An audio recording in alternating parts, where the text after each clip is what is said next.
رانا ثناء صاحب، ایک اور بڑا کیس جو لٹکتی ہوئی تلوار ہے وہ ہے 9 مئی والا، اور جنرل فیض کی گرفتاری کے بعد ابھی تک ہمیں اس کے اوپر فالو اپ معلوم نہیں ہے۔ بہت سے لوگوں کا خیال یہ ہے کہ عمران اور جنرل فیض کا کیس اکٹھا چلے گا 9 مئی کے حوالے سے۔ آپ کیا کہتے ہیں اس معاملے میں؟ دیکھیں ملک صاحب، اس بارے میں جو ایک D G I S P R نے اسٹیٹمنٹ جاری کی تھی، میرا خیال ہے کہ 2 لائن اسٹیٹمنٹ تھی، اس کے علاوہ کوئی اور ذریعہ، کوئی انفارمیشن نہیں ہے ماں سوائے اس کے کہ بعض لوگ اپنے وی لاگز میں جو ہے وہ اپنے طور پہ جو ہے وہ اپنے اندازے، اپنا انالیسس جو ہے وہ کرتے ہیں۔ تو اس لیے وثوق کے ساتھ یا کسی انفارمیشن کی بنیاد کے اوپر تو یہ بات نہیں کہی جا سکتی کہ جنرل ریٹائرڈ فیض حمید صاحب کو کس جرم میں یا کن ایلیگیشنز میں چارج کیا جائے گا۔ اگر وہ چارج سامنے آ جائے تو پھر اس بات کا اندازہ جو ہے وہ یقینی طور پہ کیا جا سکتا ہے کہ اس میں کچھ اور لوگوں کو بھی انوالو کیا جا سکتا ہے یا نہیں کیا جا سکتا۔ تو جب تک یہ صورتحال سامنے نہیں آتی یا اس بارے میں کوئی انفارمیشن سامنے نہیں آتی تو اس وقت تک تو پھر اندازہ ہی ہے، اندازے سے بات کی جا سکتی ہے، اس بارے میں صحیح، کوئی یقینی بات تو سامنے نہیں ہے۔ شعیب صاحب آپ بتائیے گا، 9 مئی کے معاملے میں جنرل فیض والی معاملہ اگر سزا کی طرف آگے بڑھتا ہے یا ان کی انوالومنٹ کے اوپر سبسٹینشیٹ ہوتا ہے کیس، تو عمران کے لیے مشکلات ہوں گی؟ نہیں، عمران خان کے لیے کوئی مشکلات اس لیے نہیں ہیں کہ دیکھیں اس کے بارے میں تو ہائی کورٹ تک فیصلے آ چکے ہیں۔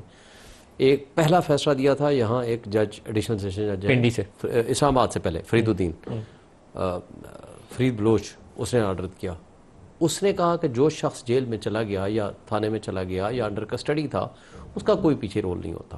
لہٰذا اس کے بعد پھر جی ایچ کیو کا فیصلہ آیا، ابھی آخری فیصلہ آیا ہے کوئی 1.5 مہینہ 2 مہینے پہلے لاہور ہائی کورٹ کا 3 ممبر بینچ کا۔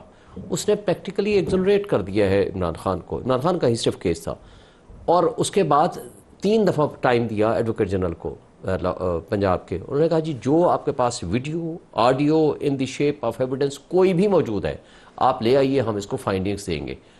انہوں نے ساری فائنڈنگز دے دی ہیں، اور پھر آپ کو دیکھا کہ جو ڈائریکٹلی انوالو تھے، ڈائریکٹلی انوالو جس کے بارے میں سرگودا والا، اس جج کے اوپر فائرنگ بھی کرائی گئی، ایجنسیوں کا بھی رول، وہ آپ کو پتہ ہے کہ اس کے اوپر شہزاد صاحب جو ملک شہزاد گیبا صاحب جو چیف جسٹس تھے اس وقت، انہوں نے کنٹمپٹ پروسیڈنگز بھی کی، وہ سارے کے سارے لوگوں کو بے گناہ ڈکلیئر کر کے انہوں نے سب کو چھوڑ دیا۔ دیکھیں یہ 9 میں ارسپیکٹو ہم چھوڑ دیتے ہیں کیا ہوا، کس کی غلطی کیا ہوا۔